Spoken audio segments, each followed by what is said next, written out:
नमस्कार दोस्तों। आज हम लेंस और दर्पण को आसान शब्दों में पढ़ेंगे।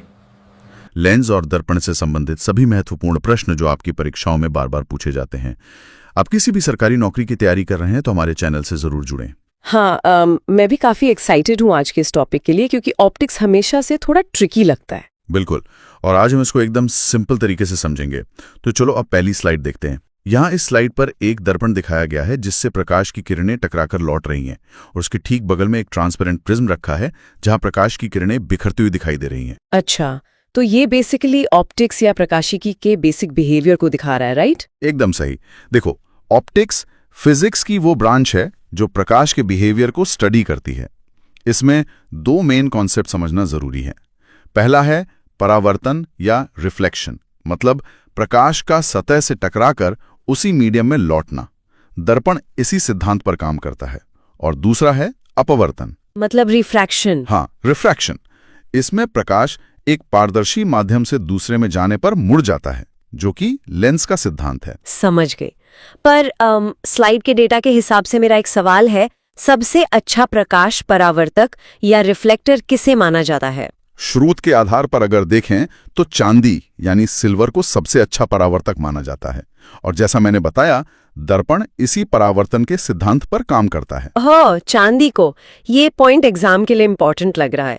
बिल्कुल, चांदी और दर्पण का सिद्धांत दोनों एग्जाम में आते हैं। तो शॉर्ट में परावर्तन और अपवर्तन ऑप्टिक्स के मूल आधार हैं। चलो अब अगली स्लाइड देखते हैं।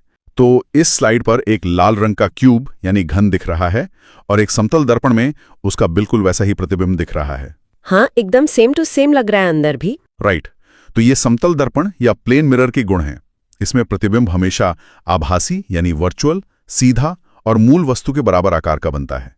इसकी पिछली सतह पर चांदी या पारे का लेप होता है। वर्चुअल का मतलब है कि प्रकाश असल में पीछे नहीं जाता, बस महसूस होता है ना? एकदम सही पकड़ा। अच्छा, समतल दर्पण की फोकस दूरी कितनी होती है?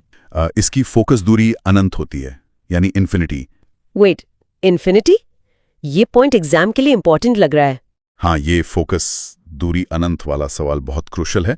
तो याद रखना, समतल दर्पण बराबर और आभासी प्रतिबिंब बनाता है। हाँ। चलो अब अगली स्लाइड देखते हैं। इस स्लाइड में एक व्यक्ति दर्पण के सामने खड़ा है और उसकी गति, जिसे v लिखा है, और ऊंचाई h के गणितीय सूत्र दिखाए गए हैं। हाँ, वो एरो के निशान भी बने हुए। बिल्कुल। पूरा शरीर देखने के लिए दर्पण की ऊंचाई व्यक्ति की कम से कम आधी होनी चाहिए, मतलब h2। और अगर आप v गति से दर्पण की ओर भागते हैं तो प्रतिबिंब दोगुनी गति यानी 2v से आता प्रतीत होता है। इसमें पार्श्व परावर्तन भी होता है, जहां दायां हिस्सा बायां दिखता है। अच्छा, तो यदि कोई व्यक्ति दर्पण की ओर 5 किलोमीटर प्रति घंटे की चाल से चले तो उसका प्रतिबिंब किस चाल से आता दिखेगा? या 6 फीट ऊंचे व्यक्ति को कितना ऊंचा दर्पण चाहिए? प्रतिबिंब 10 किलोमीटर प्रति घंटे, मतलब दोगुनी चाल से आता दिखेगा, और 6 फीट वाले को 3 फीट का दर्पण चाहिए। न्यूमेरिकल्स, ये पॉइंट एग्जाम के लिए इंपॉर्टेंट लग रहा है। हाँ, ये न्यूमेरिकल्स परीक्षा में पक्का आते हैं। तो आधी ऊंचाई और दोगुनी गति का नियम याद रखना। चलो अब अगली स्लाइड देखते हैं। यहां एक ट्यूब जैसी पेरिस्कोप मशीन का चित्र है, जिसमें दो समतल दर्पण 45 डिग्री के कोण पर लगे हैं।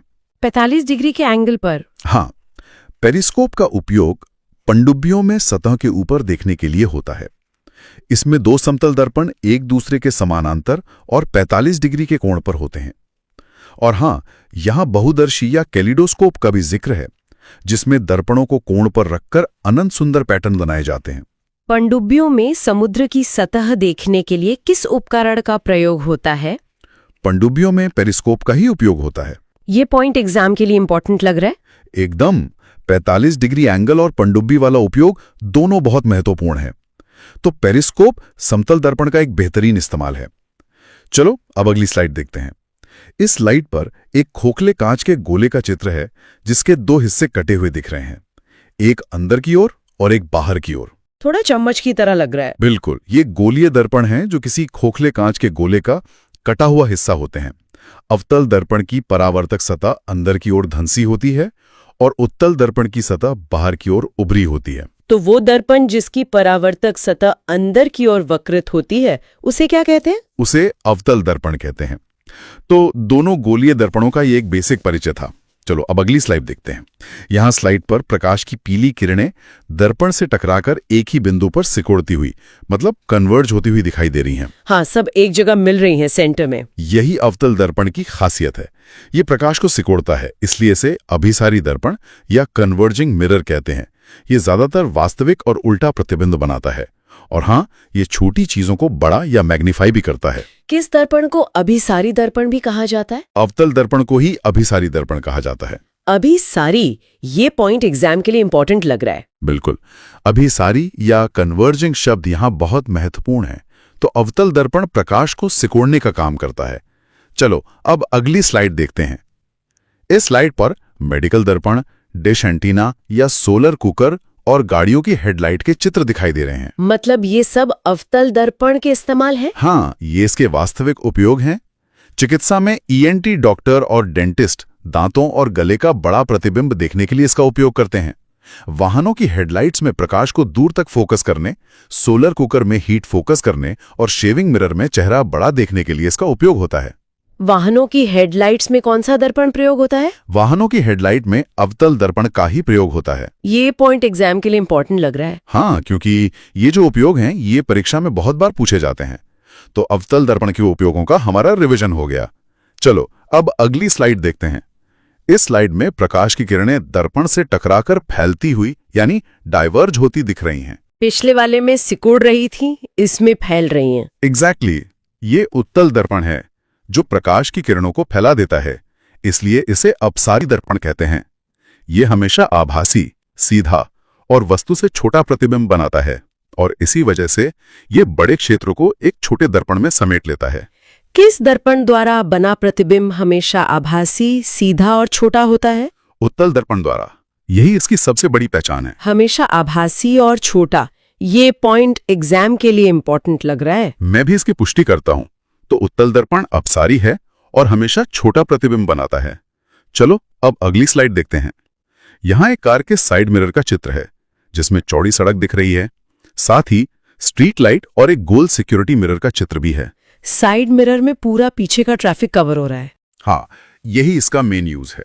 इसका उपयोग रियर व्यू मिरर के रूप में पीछे का चौड़ा ट्रैफिक देखने के लिए होता है। स्ट्रीट लाइट्स में प्रकाश को दूर तक फैलाने के लिए और अंधे मोड़ों या दुकानों में सिक्योरिटी मिरर के रूप में भी इसका उपयोग होता है। वाहनों में पीछे का दृश्य देखने यानी रियर व्यू के लिए कौन सा दर्पण प्रयोग होता है? पीछे का दृश्य देखने के लिए उत्तल दर्पण का प्रयोग होता है। रियर व्यू वाला सवाल, ये पॉइंट एग्जाम के लिए इंपॉर्टेंट लग रहा है। एकदम, रियर व्यू मिरर परीक्षा का फेवरेट सवाल है। तो उत्तल दर्पण फैलाव और रियर व्यू का बेहतरीन काम करता है। चलो अब अगली स्लाइड देखते हैं। इस स्लाइड पर दर्पण के एक ज्यामितीय चित्र का वर्णन है, जिसमें P मतलब ध्रुव, F मतलब फोकस और C मतलब वक्रता केंद्र अंकित हैं। फॉर्मूला भी लिखे हैं ना इसके साथ? हाँ, ध्रुव परावर्तक सतह का मध्य बिंदु है, वक्रता केंद्र उस खोखले गोले का केंद्र है, और सबसे जरूरी बात, फोकस दूरी F हमेशा वक्रता त्रिज्या R की आधी होती है। फॉर्मूला है F = R2। यदि किसी गोलीय दर्पण की वक्रता त्रिज्या 40 सेंटीमीटर है तो उसकी फोकस दूरी क्या होगी? सूत्र F = R2 के हिसाब से 40 का आधा करने पर फोकस दूरी 20 सेंटीमीटर होगी। ये पॉइंट एग्जाम के लिए इंपॉर्टेंट लग रहा है। बिल्कुल, इस फॉर्मूले पर डायरेक्ट सवाल आते हैं परीक्षा में। तो ज्यामितीय शब्द और फॉर्मूले हमने कवर कर लिए। चलो अब अगली स्लाइड देखते हैं। यहाँ एक टाइमलाइन ट्रैक दिखाई दे रहा है, जहां लाल तीर वस्तु को और नीला तीर प्रतिबिंब की अलग अलग स्थितियों को दिखा रहे हैं। हाँ, अलग अलग पोजीशंस मार्क की गई हैं। राइट। अवतल दर्पण में जब वस्तु अनंत पर हो तो प्रतिबिंब फोकस पर बनता है, जो अत्यधिक छोटा होता है। वस्तु C से परे हो तो प्रतिबिंब F और C के बीच छोटा और वास्तविक बनता है, और जब वस्तु C पर हो तो प्रतिबिंब C पर ही बनता है और समान आकार का होता है। अवतल दर्पण में जब वस्तु वक्रता केंद्र C पर हो तो प्रतिबिंब कहाँ बनता है? जब वस्तु C पर हो तो प्रतिबिंब C पर ही बनता है। ये पॉइंट एग्जाम के लिए इंपॉर्टेंट लग रहा है। बिल्कुल, C पर समान आकार वाला फैक्ट अक्सर पूछा जाता है, तो इस ट्रैक की इन स्थितियों को ध्यान में रखना। चलो अब अगली स्लाइड देखते हैं। ये उसी ट्रैक का अगला हिस्सा है, जहां वस्तु दर्पण के और करीब जा रही है। हाँ, अब और पास आ गई है वस्तु। हाँ, जब वस्तु C और F के बीच हो तो प्रतिबिंब C से परे बनता है, जो बड़ा और वास्तविक होता है। वस्तु फोकस पर हो तो प्रतिबिंब अनंत पर बनता है। लेकिन सबसे महत्वपूर्ण, जब वस्तु फोकस और ध्रुव के बीच हो तो प्रतिबिंब दर्पण के पीछे बनता है। ये बड़ा, आभासी और सीधा होता है। ओहो, तो शेविंग मिरर में चेहरा बड़ा देखने के लिए चेहरे को कहाँ रखना चाहिए? चेहरे को C और F नहीं, बल्कि फोकस यानी F और ध्रुव P के बीच रखना चाहिए, ताकि आभासी और सीधा प्रतिबिंब बने। ये पॉइंट एग्जाम के लिए इंपॉर्टेंट लग रहा है। हाँ, इस इकलौती आभासी स्थिति पर परीक्षकों का बहुत जोर रहता है, तो ये स्पेशल केस हमेशा याद रखना। चलो अब अगली स्लाइड देखते हैं। इस स्लाइड में उत्तल दर्पण का चित्र है, जहां वस्तु की किसी भी स्थिति के लिए प्रतिबिंब दर्पण के पीछे छोटा और नीले डॉटेड तीर से बन रहा है। मतलब इसमें पोजीशंस का उतना ड्रामा नहीं है। बिल्कुल नहीं। उत्तल दर्पण में केवल 2 ही स्थितियां होती हैं और दोनों में प्रतिबिंब दर्पण के पीछे बनता है। यह हमेशा आभासी, सीधा और वस्तु से छोटा होता है। वस्तु अनंत पर हो तो फोकस पर, और वस्तु कहीं भी हो तो ध्रुव और फोकस के बीच। क्या उत्तल दर्पण का भी वास्तविक प्रतिबिंब बना सकता है? नहीं, अपनी बनावट के कारण ये कभी वास्तविक प्रतिबिंब नहीं बना सकता। ये पॉइंट एग्जाम के लिए इंपॉर्टेंट लग रहा है। मैं पूरी तरह कंफर्म करता हूं। तो उत्तल दर्पण हमेशा आभासी प्रतिबिंब बनाता है। चलो अब अगली स्लाइड देखते हैं। यहां एक XY ग्राफ का वर्णन किया गया है, जिसके बीच में दर्पण है और पॉजिटिव और नेगेटिव क्षेत्रों को दर्शाया गया है। साइन कन्वेंशन है शायद ये। हाँ, दर्पण सूत्र है 1V = 1U, जहां U वस्तु की दूरी और V प्रतिबिंब की दूरी है। वस्तु हमेशा बाईं ओर रखी जाती है, इसलिए U हमेशा ऋणात्मक यानी नेगेटिव होता है। अवतल दर्पण की फोकस दूरी F नेगेटिव और उत्तल की पॉजिटिव होती है। अवतल दर्पण की फोकस दूरी F का मान हमेशा कैसा होता है? अवतल दर्पण का फोकस बाईं ओर होता है, इसलिए इसका मान हमेशा ऋणात्मक होता है। न्यूमेरिकल्स के लिए ये पॉइंट एग्जाम के लिए इंपॉर्टेंट लग रहा है। एकदम सही। न्यूमेरिकल्स के लिए ये चिन्ह परिपाटी बहुत जरूरी है। तो दर्पण सूत्र और चिन्हों का हमारा सारांश पूरा हुआ। चलो अब अगली स्लाइड देखते हैं। इस स्लाइड में एक पारदर्शी लेंस का चित्र है, जिससे प्रकाश आर पार गुजर रहा है। दर्पण में टकराकर लौटता था, यहाँ पार जा रहा है। यही मेन डिफरेंस है। लेंस पारदर्शी सामग्री से बना होता है, जिसकी कम से कम एक सतह गोलीय होती है। दर्पण परावर्तन पर काम करता है, जबकि लेंस अपवर्तन यानी रिफ्रैक्शन के सिद्धांत पर। दर्पण में प्रकाश टकराकर लौटता है, लेंस में पार हो जाता है। लेंस किस भौतिक सिद्धांत पर कार्य करता है? लेंस अपवर्तन या रिफ्रैक्शन पर काम करता है। ये पॉइंट एग्जाम के लिए इंपॉर्टेंट लग रहा है। हाँ, लेंस और दर्पण का ये मुख्य अंतर परीक्षा में जरूर आता है। तो लेंस का बेसिक सिद्धांत अपवर्तन है। चलो अब अगली स्लाइड देखते हैं। यहां उत्तल लेंस का चित्र है, जो बीच में मोटा और किनारों पर पतला है, और किरणें एक बिंदु पर मिल रही हैं। ये अवतल दर्पण की तरह कन्वर्ज कर रहा है। एकदम सही पकड़ा। उत्तल लेंस बीच में मोटा और किनारों पर पतला होता है। ये किरणों को एक बिंदु पर मिलाता है, इसलिए इसे अभिसारी लेंस या कन्वर्जिंग लेंस कहते हैं।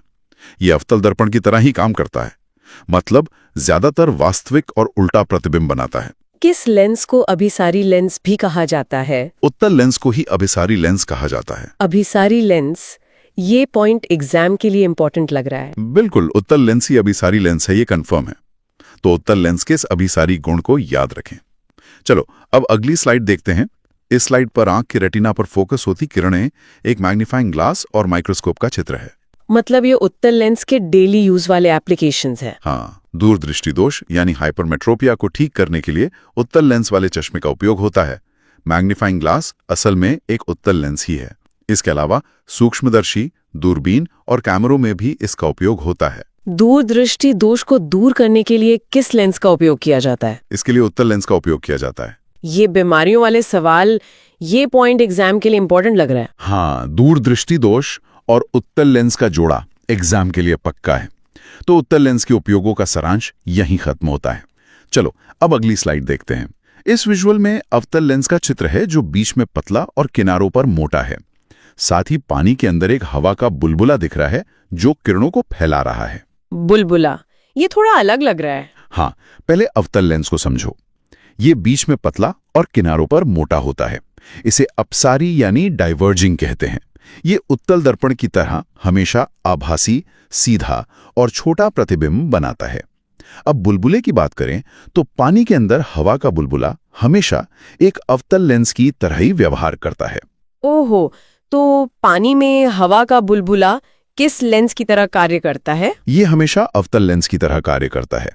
यह पॉइंट एग्जाम के लिए इंपॉर्टेंट लग रहा है। ये पानी के बुलबुले वाला सवाल बहुत ट्रिकी और बहुत महत्वपूर्ण है, तो अवतल लेंस और बुलबुले का ये उदाहरण याद रखना। चलो अब अगली स्लाइड देखते हैं। यहाँ एक चश्मे का चित्र है जो आंख के निकट दृष्टि दोष को ठीक कर रहा है और एक फ्लैशलाइट जिससे रोशनी फैल रही है। डाइवर्ज होने का काम साथ दिख रहा है। बिल्कुल, निकट दृष्टि दोष यानी मायोपिया को ठीक करने के लिए अवतल लेंस का उपयोग किया जाता है, क्योंकि ये किरणों को फैलाकर सही फोकस बनाता है। फ्लैशलाइट या टॉर्च में प्रकाश को बड़े क्षेत्र में फैलाने के लिए भी इसका उपयोग होता है। निकट दृष्टि दोष यानी मायोपिया के निवारण के लिए किस लेंस का उपयोग होता है? मायोपिया के निवारण के लिए अवतल लेंस का उपयोग होता है। मायोपिया का करेक्शन, ये पॉइंट एग्जाम के लिए इंपॉर्टेंट लग रहा है। एकदम, मायोपिया और अवतल लेंस के कनेक्शन पर काफी जोर दिया जाता है, तो अवतल लेंस के ये उपयोग थे। चलो अब आखिरी स्लाइड देखते हैं। यहाँ पीएम के कुछ सूत्र और टेक्स्ट बॉक्स का वर्णन है। मतलब ये ऑप्टिकल सूत्र और इकाइयां हैं? हाँ, लेंस की क्षमता यानी पावर मापने का सूत्र है P = 1/f, जहां f मीटर में होता है। इसकी SI इकाई डायोप्टर है, जिसे D से लिखते हैं। उत्तल लेंस की क्षमता धनात्मक होती है और अवतल की ऋणात्मक। आवर्धन यानी मैग्निफिकेशन का सूत्र दर्पण के लिए m = -vu और लेंस के लिए m = vu होता है। यदि m ऋणात्मक है तो प्रतिबिंब वास्तविक और उल्टा है। लेंस की क्षमता की SI इकाई क्या है? लेंस की क्षमता की SI इकाई डायोप्टर होती है, जिसे D से लिखते हैं। ये पॉइंट एग्जाम के लिए इंपॉर्टेंट लग रहा है। बिल्कुल, फॉर्मूले और SI यूनिट्स एग्जाम के लिए अत्यंत आवश्यक हैं। तो पावर और आवर्धन के फॉर्मूलों का ये हमारा रिवीजन था। स्टूडेंट्स, हमने लेंस और दर्पण के सभी महत्वपूर्ण बिंदु देखे जो परीक्षा के लिए जरूरी हैं। लेकिन जाते जाते एक सोचने वाली बात, हमने पढ़ा कि पानी के अंदर हवा का बुलबुला अवतल लेंस की तरह काम करता है। तो जब हम स्विमिंग पूल के पानी के अंदर अपनी आंखें खोलते हैं तो हमें सब कुछ धुंधला क्यों दिखता है? क्या वहां हमारी आंख का प्राकृतिक लेंस अलग तरीके से व्यवहार करने लगता है? इस पर विचार करें और खुद एक्सप्लोर करें। आज की क्लास में बस इतना ही। चैनल को सब्सक्राइब करना ना भूलें।